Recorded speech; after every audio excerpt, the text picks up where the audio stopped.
नमस्कार. मी भाऊ तोरसेकर. तुम्ही बघत आहात प्रतिपक्ष. मित्रांनो, वर्तमानातल्या घटना घडामोडी अनेकदा आपल्याला भूतकाळात घेऊन जातात आणि माझ्यासारखा आता वयोवृद्ध झालेला माणूस, पत्रकार, मला अशा खूप जुन्या आठवणी जागृत होतात आणि मग गंमत वाटते की ह्या आपल्या आठवणी आहेत. हे आजच्या तरुण पिढीतल्या किंवा प्रौढ वर्गातले जे पत्रकार आहेत, बुद्धिजीवी आहेत, विश्लेषणकार आहेत, राजकारणातले लोक आहेत, त्यांच्या लक्षात येत नाहीत का? मी आज तुम्हाला एक गोष्ट सांगणार आहे. ही गोष्ट माझ्या कॉलेजच्या काळातली, म्हणजे जवळजवळ 50-55 वर्षापूर्वीची गोष्ट आहे. आणि गोष्ट म्हणजे गोष्टच आहे, हकीकत नाही, घटना नाहीये. माझ्या आयुष्यातली घटना आहे, पण जे गोष्ट तुम्हाला सांगणार आहे ती गोष्टच आहे. मला आठवत नाही द.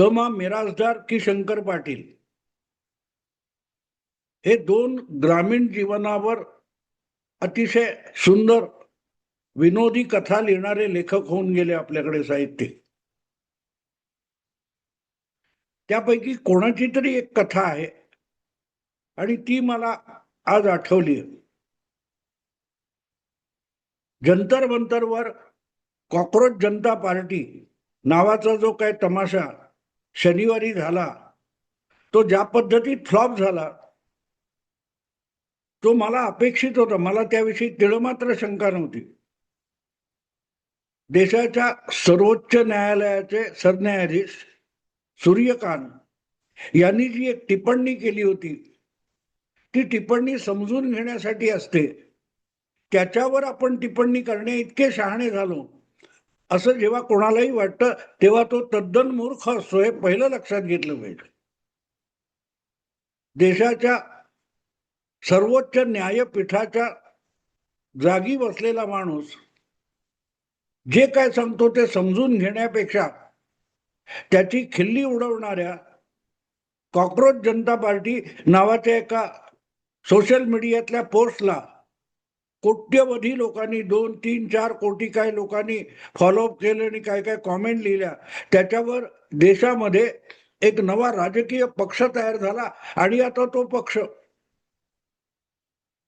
भाजपला आणि नरेंद्र मोदीला शह देणार. हे रस्त्यावरच्या पोरकट पोरांची कल्पना असती तर ठीक झालं असतं. पण यावर डिबेट झाले टेलिव्हिजनवर, वेगवेगळ्या टेलिव्हिजन चॅनेलवर डिबेट, संपादकीय. मला खरंच गंमत वाटते, इतकं सार्वजनिक जीवनामध्ये, विश्लेषणाच्या क्षेत्रामध्ये किंवा पत्रकारितेमध्ये इतकी निर्बुद्धता आली आहे का? बघता बघता 4 दिवसात 40 मिलियन, 400 मिलियन वगैरे हे आकडे आले.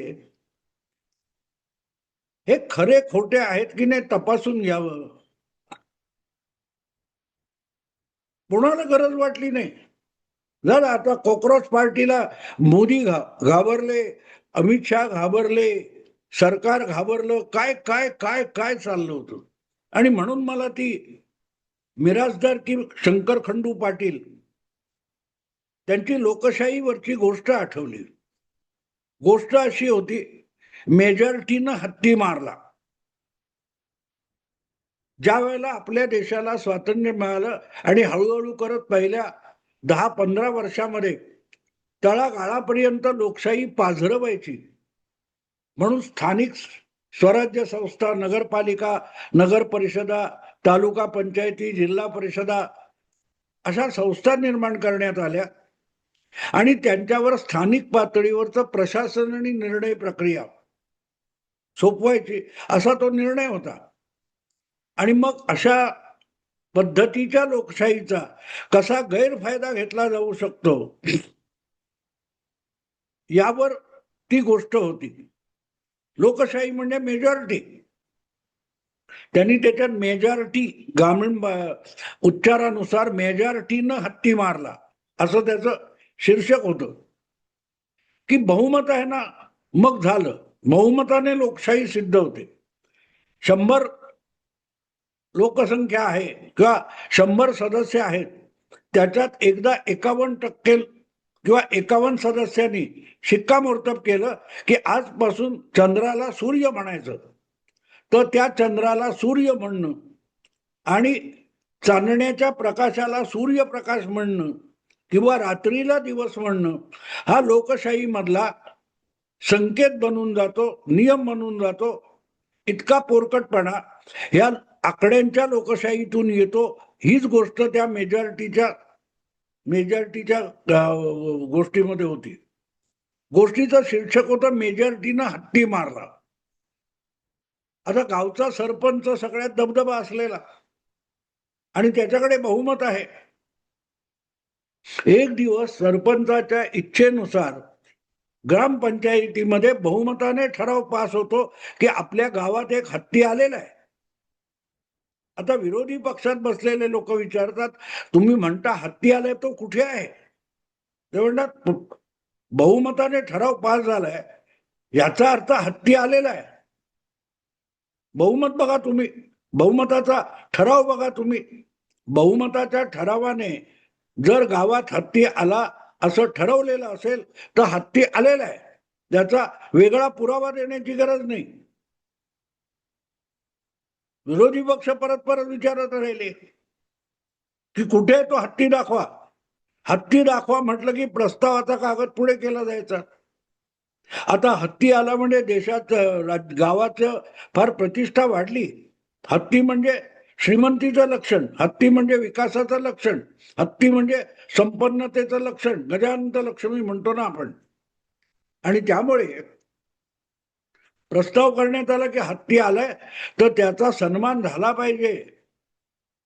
आणि म्हणून त्या हत्तीला निवासस्थान असलं पाहिजे म्हणून एक मोठी शेड बांधायची असाही प्रस्ताव मंजूर होतो. हत्तीची बडदास्त ठेवायची, कारण हत्ती ही आपल्या गावची प्रतिष्ठा आहे. विरोधी पक्ष परत परत विचारतोय, अरे ते प्रतिष्ठा वगैरे सगळं ठीक आहे, पण हत्ती कुठे आहे? ते म्हणाले प्रस्तावात आहे. सत्ताधारी सरपंचाचा पक्ष म्हणतो की हत्ती हा प्रस्तावामध्ये आहे आणि म्हणून तो खरोखरच आहे. आपल्या देशात लोकशाही आहे. त्या लोकशाहीला म्हणजे लोकशाही नावाच्या मेजॉरिटीला तुम्हाला मान्य करावंच लागेल. आणि म्हणून गावात हत्ती आलाय तर हत्तीचं निवासस्थान बांधलं पाहिजे. आणि आता निवासस्थान बांधायचं तर हत्ती काय ऐऱ्या गैऱ्या कुठच्या आडीत राहणार नाही. म्हणून सरपंचाच्या घराच्या शेजारी ग्रामपंचायतीच्या खर्चाने हत्तीसाठी मोठी शेड बांधली जाते. हत्तीच्या उठण्या बसण्या खाण्यापिण्याची सगळी कदर करायची. म्हणून एक रक्कम मंजूर होते की एवढा हत्तीला खाणं लागेल, त्यासाठी एवढा चारा लागेल, काय खाणं पिणं असेल, गुळ असेल किंवा आणखीन काय असेल, त्यासाठी ग्रामपंचायतीच्या बैठकीमध्ये हत्तीच्या खाण्यापिण्यासाठी एक रक्कम मंजूर होते. आणि असा गाजावाजा वर्षभर चालतो. हत्तीवर हजारो रुपये खर्च करतात, प्रस्ताव होतो हत्तीसाठी अमुक, हत्तीसाठी तमुक, आणि एक दिवस हत्ती मरतो. आता विरोधी पक्ष विचारतो की हत्ती मेला म्हणता, तो होता कुठे? तो म्हणाला हत्ती प्रस्तावात होता आणि मेला याचा पुरावा काय? तुम्ही त्याचं डेथ सर्टिफिकेट वगैरे आणले का? बरं, सरपंच आणि बहुमत म्हणतं, मेजॉरिटी म्हणते प्रस्ताव मंजूर केलाय म्हणजे हत्ती मेला, आणि प्रस्तावात होता म्हणजे हत्ती होता. तेव्हा बहुमताच्या प्रस्तावाने लोकशाही चालते आणि त्यासाठी इतर कुठच्याही गोष्टीची गरज नाही. एक दिवस प्रस्ताव पास होतो आणि गावात हत्ती आलं हे मान्य होतं, आणि एक दिवस हत्ती मरतो, मेजॉरिटीने ठरवलं. तर या प्रकारची जी लोकशाही आहे, जी खिल्ली उडवलेली होती, आज ती लोकशाही आपण देशामध्ये जंतर मंतरवर बघितली. जगातला सगळ्यात मोठा पक्ष बघता बघता 4 दिवसामध्ये त्याला 2 कोटी 3 कोटी फॉलोअर्स मिळाले. ते कुठे आहेत, काय आहेत ते फॉलोअर्स तुम्ही बघितले का? बातम्यांमध्ये चर्चा तुम्ही किती ऐकली की पहिल्या 4 तासात 80 लाख आणि बघता बघता मी मगाशी बघितलं होतं आणि आता मी टेलिव्हिजनच्या चर्चेत आलोय, तोपर्यंत आणखीन 15 मिलियन वाढले. हे सगळे बुद्धिजीवी सांगत होते, आपण ऐकत होतो ना मित्रांनो. त्याला म्हणतात मेजॉरिटीनं हत्ती मारला. हत्ती किती मोठा असेल, हत्ती किती मोठा असू देत, पण तो मेजॉरिटीच्या पुढे दुर्बळ असतो. मेजॉरिटी ही असल्या लोकशाहीमध्ये, आकड्यांच्या लोकशाहीमध्ये सगळ्यात शक्तिमान असते. कारण मेजॉरिटी ही प्रस्तावाने मंजूर करता येते. त्या मेजॉरिटीने एकदा प्रस्ताव मंजूर केला की नसलेली गोष्ट असलेली होते आणि असलेली गोष्ट नसलेली होते. त्यामुळे व्हर्च्युअली कॉक्रोच जनता पार्टीला 4 कोटी 3 कोटी सदस्य मिळाले आणि आता मोदी सरकार हादरलेलं आहे, इथपर्यंत जाऊन पोहोचले. कॉक्रोच जनता पार्टीकडे मोदी किंवा शहा ढुंकून बघत नव्हते. भाजपचं जे सरकार आहे त्या सरकारमधले लोक वळून सुद्धा ही काय कॉक्रोच जनता पार्टी तिकडे बघत नव्हते. अगदी सरन्यायाधीशांनी सुद्धा फारशी त्याची दखल घेतली असं नाही, पण मीडियामध्ये जो काय डंका पिटला जात होता तो मेजॉरिटीने हत्ती मारायचा प्रयत्न होता. की मीडियामध्ये मेजॉरिटी कोणाची आहे, तर झुरळांची आहे. आजकाल एकूण सगळ्या भाषेतल्या देशातल्या माध्यमांमध्ये आणि जगभरच्या माध्यमांमध्ये झुरळांची इतकी गर्दी झालेली आहे की ती झुरळच आपल्याला या जगाचे स्वामी समजायला लागले. जगातली सगळी झुरळं एकत्र केली तर ती मनुष्य प्राण्याच्या 1000-2000 पटीने अधिक आहेत आणि म्हणून मेजॉरिटी झुरळांची आहे. हा भाग लक्षात घ्या मित्रांनो. झुरळ किंवा कॉक्रोच जनता पार्टी याचा अर्थ समजून घ्या. जगामध्ये सगळ्या प्राणीमात्रांचं एकदा गणना केली तर त्यामधून एक गोष्ट स्पष्ट होईल की जगामध्ये माणसांपेक्षा झुरळांची संख्या अधिक आहे. मनुष्य हा प्राणी अल्पसंख्य आहे आणि झुरळ हा प्राणी बहुसंख्य आहे. आणि त्यामुळे जगावर प्रभुत्व आणि हुकूमत असेल तर ती झुरळांची असली पाहिजे, असा प्रस्ताव या कॉक्रोच जनता पार्टीने संमत करून घेतला तर मला नवल वाटणार नाही. किंबहुना त्यासाठीच जंतर मंतरवर तो कोण अभिषेक दिपके वगैरे ज्याने ही पोस्ट टाकली होती तो येऊन पोचला आणि एखाद्या विजयी अजिंक्य वीराने, विक्रम वीराने आपल्या पादाक्रांत केलेल्या प्रांतामध्ये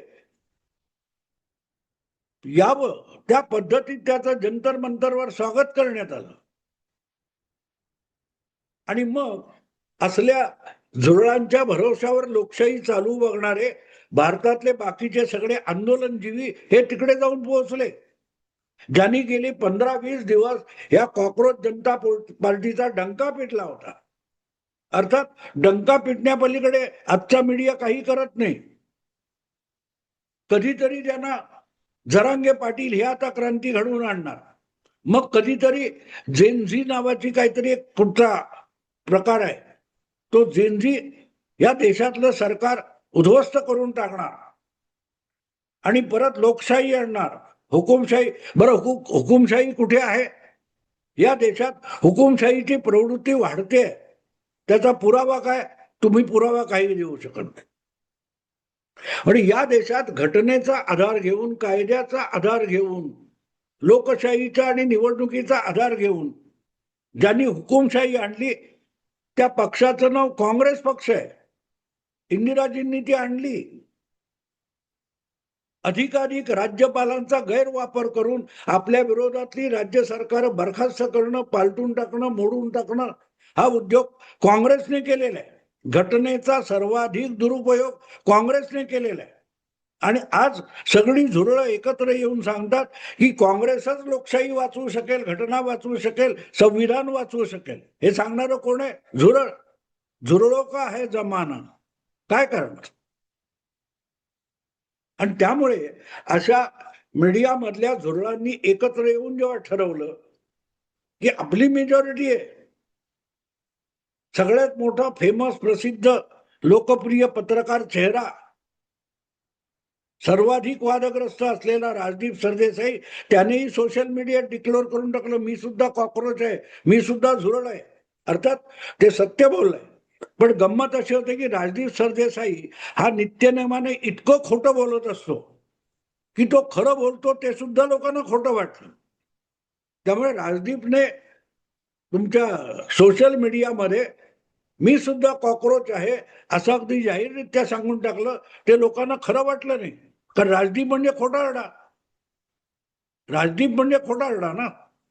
त्यामुळे राजदीप सारखी जी पत्रकारिता आहे किंवा लिबरल सेक्युलर असं म्हणणारी जी लोक आहेत ती आता झुरळ या प्रजातीमध्ये गेलेली आहेत. आणि त्या प्रजातीमध्ये जाऊन त्यांनी ठरवलेलं आहे की माणूस प्रजातीवर विश्वास ठेवून जर आपण मोदींना हटवू शकत नसू,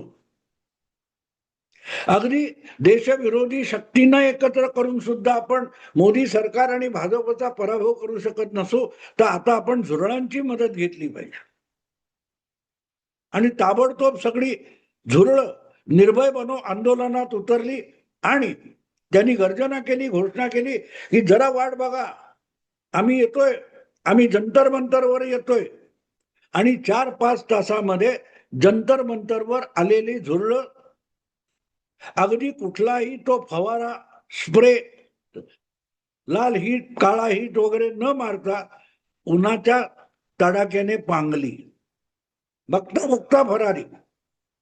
आणि मग एक कुठली बातमी बघितली की तो कोण डिपके आहे, तो तिथून उठून आपल्या घरी पोहोचला, तर त्याच्याच आईने त्याला ओवाळलं आणि भव्य स्वागत. भव्य स्वागत म्हणजे काय, तर त्याच्याच आईने, मावशीने, कोणीतरी त्याच्याच घरामध्ये त्याला स्वागत केलं आणि त्याच्या शेजाऱ्यांनी कोणीतरी येऊन त्याच्या एक गळ्यात हार घातला. भव्य स्वागत.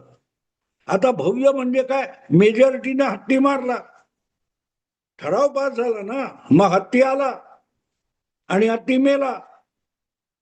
तेव्हा जंतर मंतरवर प्रचंड मोठं आंदोलन झालं आणि झुरळांनी हत्ती खाऊन टाकला. उद्या एखाद्या वर्तमानपत्रात अग्रलेख आला किंवा हेडलाईन झाली किंवा चॅनेलवर वारंवार ब्रेकिंग न्यूज दाखवून दिली की झुरळांनी हत्ती फस्त केला, तर मला नवल वाटणार नाही. जय हो मराठी पत्रकार हो, जय हो, जय हो.